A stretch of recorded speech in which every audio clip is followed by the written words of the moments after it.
ওকে, তাহলে আমরা 7 অবধি শেষ করছি। এবার হচ্ছে যে 8 শুরু করবো, ঠিক আছে? 8-এর মধ্যে 3টা ম্যাথ আছে। আমরা 3টা না, দাঁড়াও দেখি একটু। 8-এর মধ্যে তোমার ম্যাথ আছে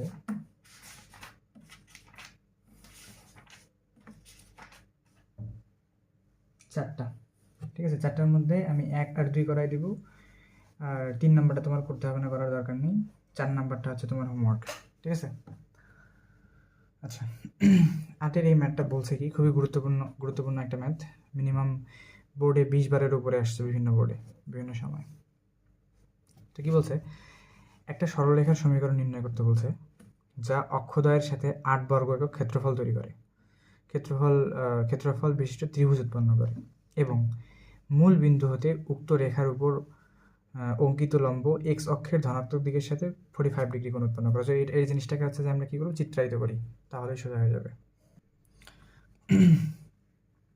ধরে নাও যে এটা হচ্ছে আমার এক্স স্থানাঙ্ক, এটা হচ্ছে আমার কি ওয়াই, ঠিক আছে? একটা সরলরেখার সমীকরণ নির্ণয় করতে বলছে, যা অক্ষদ্বয়ের সাথে 8 বর্গ একক ক্ষেত্রফল বিশিষ্ট একটি ত্রিভুজ উৎপন্ন করে। ধরো যে তুমি একটা ত্রিভুজ এরকম করে আঁকাইলা, একটা সরলরেখা আর কি, তো অক্ষদ্বয়কে এরকম করে সেট করে গেল। হ্যাঁ, তো এই যে মাঝখানে যে অক্ষদ্বয়ের সাথে যে ক্ষেত্রফল, এটা ও বিন্দু, মাঝখানে যে ক্ষেত্রফল তৈরি হলো, এই ক্ষেত্রফল মনে করে দিয়ে দিচ্ছে তোমার, এটার ক্ষেত্রফল দিয়ে দিচ্ছে 8 বর্গ একক। এবং মূল বিন্দু হতে উক্ত রেখার উপর অঙ্কিত লম্ব, এটা থেকে তুমি যদি কি করো, একটা লম্ব টানো, এটা হচ্ছে 90 ডিগ্রি কোণ তৈরি হয়েছে, ধরে নাও লম্ব টানলাম, 90 ডিগ্রি কোণ তৈরি করছে, 45 ডিগ্রি কোণ উৎপন্ন করে। কত, এক্স অক্ষের সাথে, এটা আমার এক্স অক্ষের সাথে কত ডিগ্রি কোণ উৎপন্ন করছে, 45 ডিগ্রি, ঠিক আছে? 45 ডিগ্রি কোণ উৎপন্ন করছে, ঠিক আছে? তো আমার এই সরলরেখাটা ধরে নিলাম যে এখানে এ বিন্দুতে সেট করছে, আর ওয়াই অক্ষকে বি বিন্দুতে সেট করছে, তাহলে আমার সরলরেখাটা হচ্ছে এ বি। এবং ধরে নিলাম যে এইখান থেকে এটুকু পর্যন্ত এ পরিমাণ, আর এখান থেকে এতটুকু পর্যন্ত কি পরিমাণ, বি পরিমাণ। তাহলে এবি সরলরেখার সমীকরণ কত, ধরি এবি সরলরেখার সমীকরণ,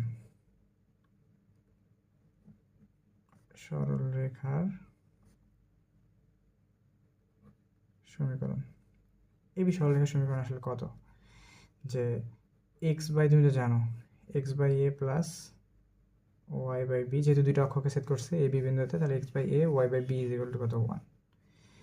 এই 1 নাম্বার দিয়ে রাখলাম, এইটাই মনে করো কি আমাকে বের করতে হবে, তাই তো? আচ্ছা, ভালো কথা। এখন আমাকে আর কি কি শর্ত দিছে সেগুলো একটু দেখো। যে ত্রিভুজের ক্ষেত্রফল দিয়ে রাখছে কত, 8 বর্গ একক, অর্থাৎ সম্পূর্ণ ত্রিভুজটার ক্ষেত্রফল কত দিয়ে রাখছে, 8 বর্গ একক। যে আবার দেওয়া আছে কি, ত্রিভুজ কত, ও এ বি, ত্রিভুজ ও এ বি, এটার ক্ষেত্রফল হচ্ছে কত, 8। বা ও এ বি বলতে কি, ও এ বি ত্রিভুজের ক্ষেত্রফল, একটা সমকোণী ত্রিভুজের ক্ষেত্রফল সমান সমান কি জানি, ক্ষেত্রফল আমরা কি পড়ছি, সূত্র কি পড়ে আসছি, যে হাফ গুণন ভূমি গুণন উচ্চতা, হাফ গুণন ভূমি গুণন উচ্চতা। ভূমি কত, ভূমি হচ্ছে যে এ, দেখো ভূমি হচ্ছে কত, এ, আর উচ্চতা কত, উচ্চতা হচ্ছে তোমার বি। এটা গুণ চিহ্ন দিতাম, সমস্যা নেই, ইজ ইকুয়াল টু কত, 8। তাহলে তুমি লিখতে পারো যে A B is equal to কত, এই দুইটার সাথে গুণ হয়ে গেলে 8 দুগুণে কত, 16। এটা দ্বারা তুমি 2 নম্বর সমীকরণ দিয়ে রাখো, ঠিক আছে? 1 নম্বর সমীকরণ, 2 নম্বর সমীকরণ, দুটো সমীকরণ পেলাম। ওকে, ভালো কথা। আর কি কি হচ্ছে যে আমি ইউজ করতে পারি, ধরো যে এখানে ও এ, এটা ধরো যে ডি বিন্দুতে তোমার সেট করছে এই পয়েন্টটা।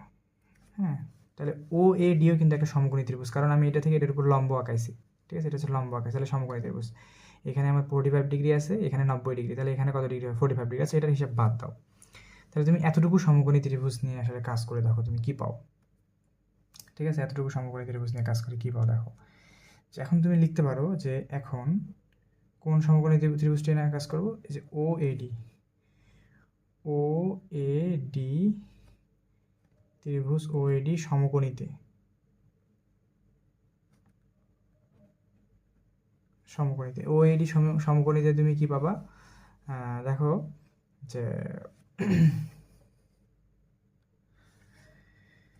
আচ্ছা, এটা একটা সমকোণী ত্রিভুজ। তো তুমি তো জানো যে সমকোণী ত্রিভুজ, কোনো একটা সমকোণী ত্রিভুজের যেই জায়গায় কোণ দেওয়া থাকে, ঠিক আছে, ওর বিপরীত বাহুটাকে বলা হয় লম্ব। তার মানে এটা হচ্ছে লম্ব, এটা হচ্ছে কি লম্ব, ঠিক আছে। আর 90 ডিগ্রি যেটা দেওয়া থাকে ওইটার বিপরীত বাহুকে বলা হয় কি অতিভুজ। তাহলে এটা হচ্ছে তোমার অতিভুজ, এটা হচ্ছে লম্ব, এটা হচ্ছে কি অতিভুজ। আর বাকি যেটা থাকে মাঝখানের এই যে ওডি যেটা বাকি থাকে সেটা হচ্ছে কি ভূমি, ঠিক আছে, এতটুকু তো জানো। এখন ওই ও এডি সমকোণী ত্রিভুজটা থেকে তুমি কি লিখতে পারো, এরকম লিখতে পারো না যে cos 45 degree is equal to কত, ভূমি cos থিটা সমান সমান কি জানি, ভূমি বাই অতিভুজ। ভূমি হচ্ছে কত, ভূমি হচ্ছে যে ওডি, ওডি হচ্ছে ভূমি, আর অতিভুজ হচ্ছে কত এ, তাই না? আচ্ছা, বা বা তুমি আরও কি জানো, cos 45 এর cos 45 ডিগ্রি মানে হচ্ছে 1/√2। তাহলে ওডি বাই এ, এটাকে তুমি লিখতে পারো সুন্দর করে যে এ ইজ ইকুয়াল টু √2-এর সাথে গুণ হবে, যে √2 ওডি। সুন্দর করে বের করলো। আচ্ছা, ভালো কথা, এটা কোনো সমস্যা নেই। এবার আরেকটা সমকোণী ত্রিভুজ আছে, ওটা নিয়ে কাজ করি। কোনটা? ও বিডি, ওবিডি। তাহলে ত্রিভুজ ও বিডি সমকোণীতে,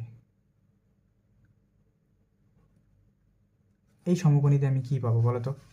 যে দেখো, এটা ছিল আমার অক্ষ, তো এটা তো প্রধান অক্ষ তো 90 ডিগ্রি। তো 90 ডিগ্রি যদি এখানে 45 ডিগ্রি থাকে, এই জায়গাটাতেও কত ডিগ্রি আছে? অবশ্যই 45 ডিগ্রি আছে। এবং এই ওই পাশের ত্রিভুজটা হচ্ছে কি একটা সমকোণী ত্রিভুজ, যেহেতু আমরা এটাকে লম্ব আঁকাইছি একটা মাঝখানে। তাহলে ওই সমকোণী ত্রিভুজটাতে আমি যদি মান বের করতে চাই যে cos 45 degree, cos 45 degree is equal two কি লিখতে পারি, যে ভূমি বাই হচ্ছে যে কত অতিভুজ। এটার ভূমি কত হবে? ভূমি কিন্তু ওই ওডি হবে, হ্যাঁ, ভূমি হচ্ছে কত হবে, ওডি হবে, আর অতিভুজ হবে কত? তাহলে 90 ডিগ্রি, এটা হচ্ছে এই যে এখানে, এটা হচ্ছে 90 ডিগ্রি। 90 ডিগ্রির বিপরীত হচ্ছে কি বি, তাহলে বি হচ্ছে তোমার অতিভুজ, ও বি হচ্ছে অতিভুজ। তাহলে cos 45 degree is equal two তুমি কি লিখতে পারো, ভূমি বাই অতিভুজ। ভূমি হচ্ছে আমার ওডি, আর অতিভুজ হচ্ছে কত বি। তো এখান থেকে আমি সুন্দর করে লিখতে পারি, বা cos 45 ডিগ্রির মান কত জানি, 1/√2, √2 ইজ ইকুয়াল টু কত, ওডি বাই বি। তো এখান থেকেও আমি বি এর মানটা বের করে নিতে পারি। অতএব বি ইজ ইকুয়াল টু কত, √2 ওডি। তাহলে আমি এ এর মান পাইছি এখান থেকে, দুইটা ছোটো ছোটো সমকোণী ত্রিভুজ থেকে কি পাইছি, এ এর মান পাইছি, বি এর মান পাইছি, এবং অনেকটা একই রাম, এ এর মানও যা পাইছি, বি এর মানও কি অনেকটা তাই পাইছি, একই জিনিস পাইছি, √2 ওডি, √2 ওডি। তাহলে এখন আমি এ আর বি এর মান নিয়ে যে কোথায় বসাবো, এই 2 নম্বর সমীকরণ বসাবো, ঠিক আছে। আমি এখন এখানে লিখি, দেখো যে এ ও বি, অতএব এ ও বি এর মান, এ ও বি এর মান নিয়ে যে কোথায় বসাবো, এ ও বি এর মান নিয়ে যে বসাবো 2 নং সমীকরণে, 2 নং সমীকরণে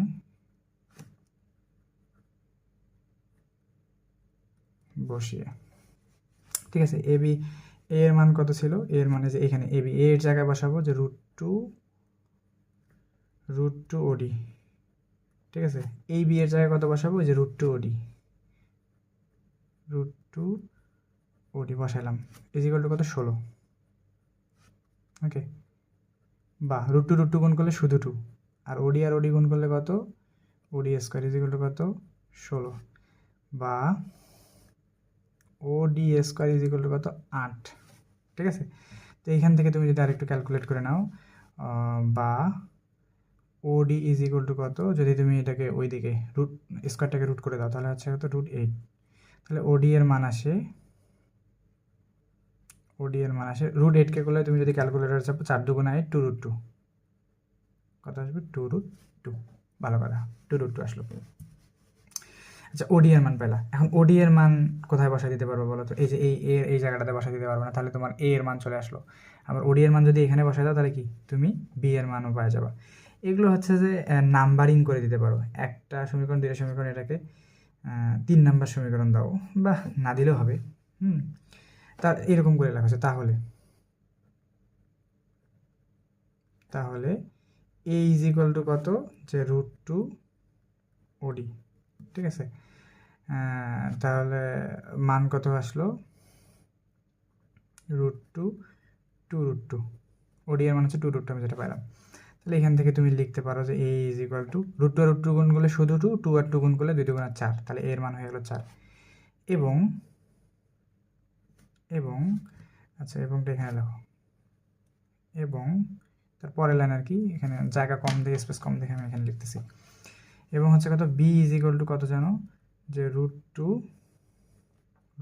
ওডি, যে এখান থেকে জানি, যে এখানে দেখো আমার আঙ্গুল লাগানো আছে যেখানে নিচের দিকে, যেখানে b এর মান হচ্ছে √2 ওডি, তার মানে এখানে √2 আমি দিয়ে দিলাম, আর ওডি এর মান হচ্ছে 2√2।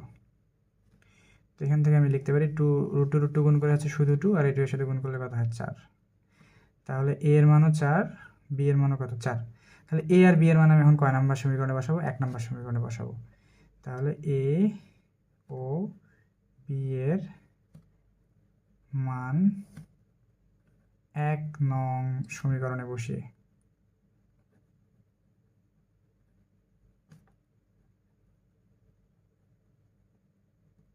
a ও b এর মান কয় নম্বর সমীকরণে, 1 নম্বর সমীকরণে বসিয়ে, তাহলে কত হয় যে x বাই a এর মান কত 4 প্লাস y বাই b এর মান হচ্ছে কত 4 ইজ ইকুয়াল টু কত 1।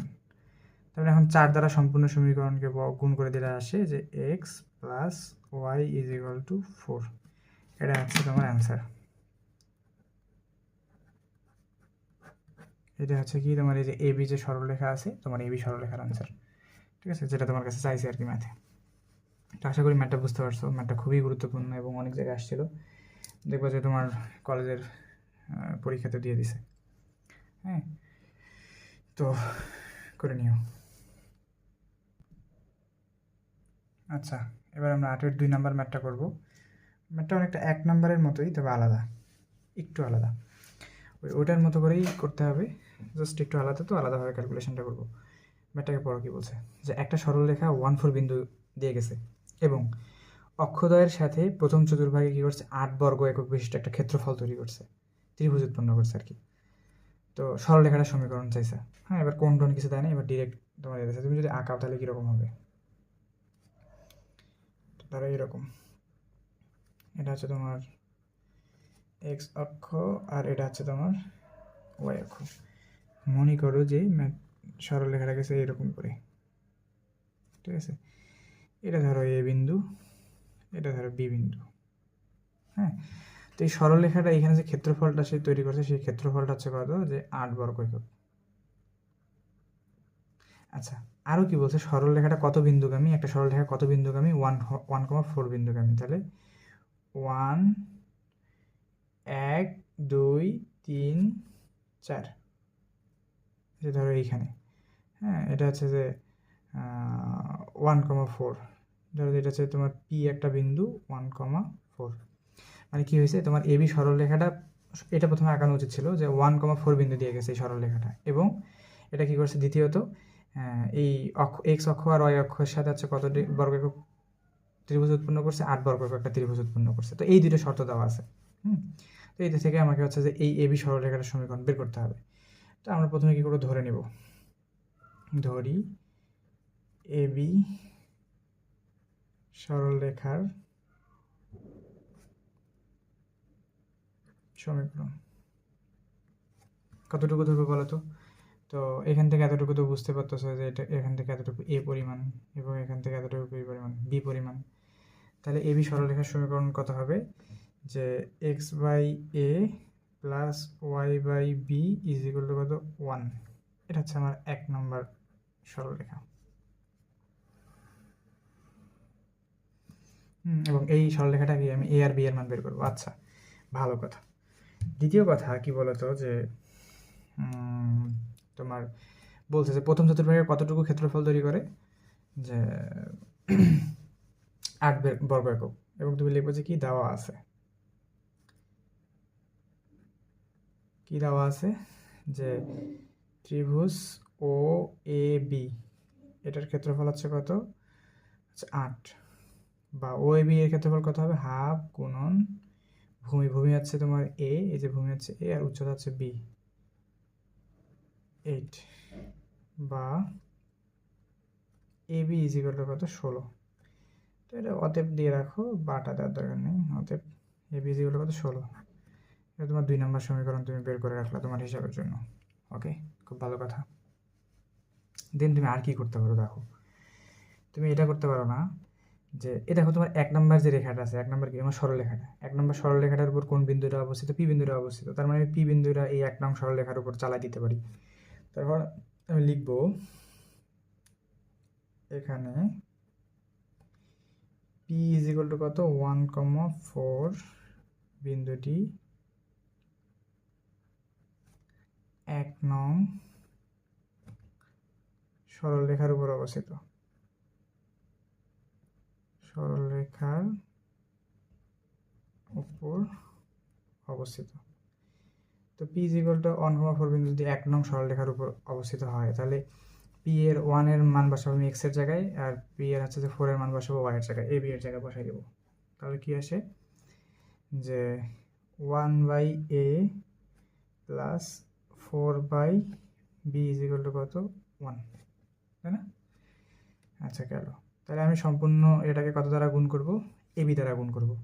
আচ্ছা, এই সম্পূর্ণ সরলরেখাটাকে আমি লসাগু করতে পারি অথবা এবি দ্বারা গুণ করতে পারি। এবি দ্বারা যদি গুণ করি তাহলে কত হয়, এখানে এবি গুণ করলে হচ্ছে এ কাটা যাবে, বি থাকে শুধু, 1 এর সাথে গুণ করলে বি, এখানে কত থাকে 4a, কত এবি, এরকম হয় না? লসাগু করলেও তুমি এই লাইনই পাবা। তাহলে এখান থেকে তুমি একটা মান বের করে নিতে পারো যে বি ইজ ইকুয়াল টু কত। আচ্ছা, আরেকটা কাজ করতে পারি, বা b is equal to a b minus কত 4a। আচ্ছা, এ বি এর মান আমি কত পাইছি, তাকে এ বি এর মান পাইছি 16, তাই না? আমি এটা লিখতে পারি, এটা লিখবো যে অতএব b is equal to 16 minus 4a। ঠিক আছে, বি এর মান কত পাইছি 16 মাইনাস 4a পেলাম। মানে বি এর মান বসাবো 2 নং সমীকরণে। বি এর মান 2 নং সমীকরণে বসিয়ে বসিয়ে 2 এর মান কত, বি এর মান 2 নম্বর সমীকরণে বসাবো। কত হবে তাহলে, এ তো মনে করো আমার ঠিকই আছে, বি এর জায়গায় বসবে কত 16 মাইনাস 4a, 16 মাইনাস 4a। দেখো এ আমার ঠিকই আছে, বি এর জায়গায় বসলো কত 16 minus 4a is equal to কত 16,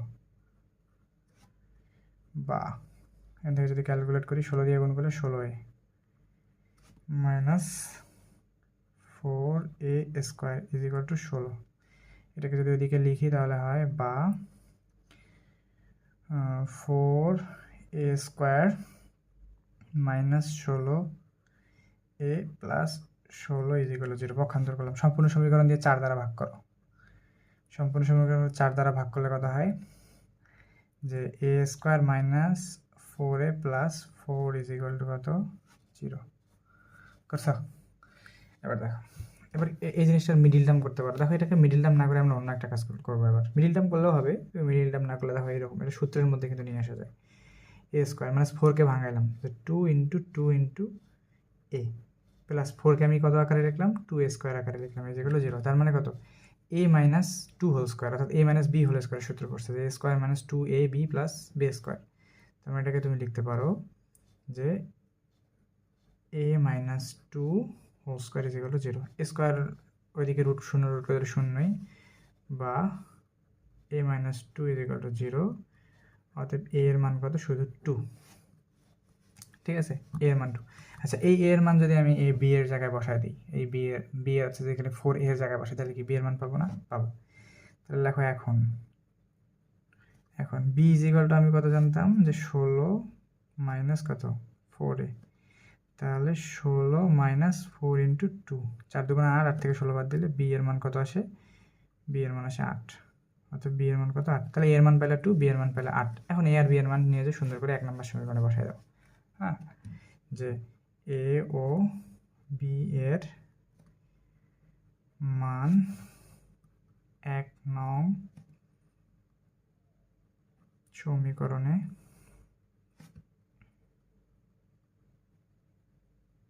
বসিয়ে এ ও বি এর মান কত নম্বরের সমীকরণে বসাবো, 1 নম্বর সমীকরণে বসাবো। তাহলে কত আসে যে এক্স বাই এ এর মান হচ্ছে 2 প্লাস ওয়াই বাই বি এর মান হচ্ছে 8, ঠিক আছে, ইজ ইকুয়াল টু কত 1,